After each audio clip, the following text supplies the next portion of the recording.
दोस्तों नमस्कार, आप देख रहे हैं कुणाल जी स्टूडियो।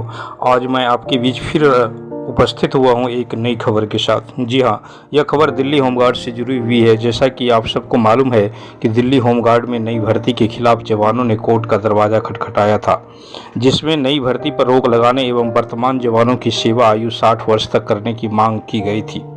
यह याचिका दिल्ली होमगार्ड जवान राजबाबू द्विवेदी के द्वारा माननीय दिल्ली उच्च न्यायालय में लगाई गई थी।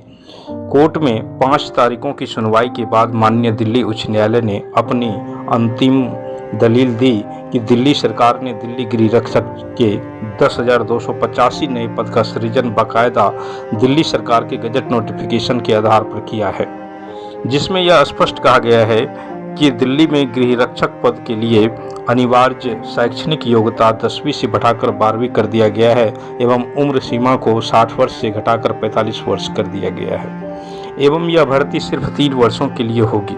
माननीय उच्च न्यायालय ने वर्तमान होमगार्ड जवानों को बिना राहत दिए कहा कि हम किसी भी परिस्थिति में इस भर्ती को रोक नहीं सकते। साथ ही उन्होंने कहा कि होमगार्ड जवानों को लेबर कोड के द्वारा रिलीफ मिल चुकी है और आप अपने बेहतर भविष्य के लिए लेबर कोड जाने या और कहीं जहां आपको बेहतर भविष्य हो सकता है वहां जाने के लिए स्वतंत्र है। आपने अपना याचिका विड्रॉ करने के लिए स्वतंत्र है। हम इसे खारिज नहीं कर रहे हैं, आप इसे विड्रॉ कर सकते हैं। अब सवाल यह उठता है कि फैसला लेबर कोड के द्वारा जो 1433 होमगार्ड जवानों के हक में आया है वो कितना कारगर साबित होगा। दिल्ली सरकार और दिल्ली होमगार्ड निदेशालय ने इस फैसले को माननीय उच्च न्यायालय में चुनौती दी है और आगे आने वाले तारीखों में स्पष्ट हो जाएगा कि इसका क्या होने वाला है। जानकारों का मानना है कि अगर उच्च न्यायालय ने लेबर कोड के फैसला को बरकरार रखते हुए होमगार्ड जवानों के हक में भी फैसला दिया तो फिर दिल्ली सरकार उच्चतम न्यायालय की शरण में जाएगा और उच्च न्यायालय के फैसले को चुनौती देगा,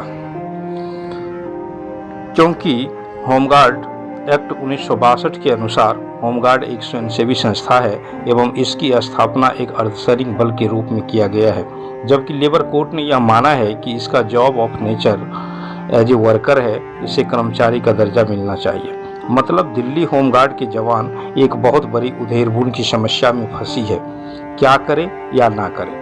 होमगार्ड जवानों के हित में भारत सरकार का भी रवैया बहुत उदासीन और निराशाजनक है, क्योंकि वर्तमान चुनावी माहौल को देखते हुए भारत की तीसरी बल के रूप में स्थापित होमगार्ड के बारे में कोई भी चुनावी वादे नहीं किए गए और न ही उसके कायाकल्प के बारे में कोई नई योजना बनाने की बात की गई। इससे स्पष्ट है कि देश के लगभग 8 लाख होमगार्ड जवानों को परिवार की चिंता किसी भी राज्य सरकार एवं केंद्र सरकार को नहीं है।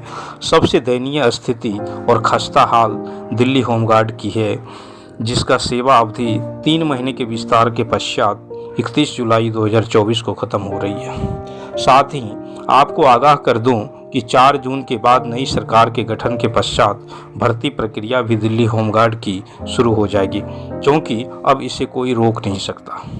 इसलिए अब एक ही विकल्प होमगार्ड जवानों के बीच है, जन आंदोलन। जी हाँ, जन आंदोलन करना पड़ेगा, परिवार सहित रोड पर उतरना होगा, तभी सरकार तक अपनी आवाज़ पहुंचा सकते हैं और कुछ बेहतर की उम्मीद कर सकते हैं, वरना आप सारे बाहर के रास्ते देखेंगे। अतः मैं अपने चैनल के माध्यम से आप तमाम दिल्ली होमगार्ड के जवानों एवं देश के होमगार्ड जवानों से अपील करते हैं कि आप अपने हक के लिए सड़क पर उतरिए, तभी आपका अपना हक मिल सकता है। कोर्ट कचहरी के चक्कर लगाते लगाते आज बहुत होमगार्ड जवान गुमनाम हो गए, कुछ नहीं हुआ। कोई भी सरकार आपके पक्ष में नहीं है।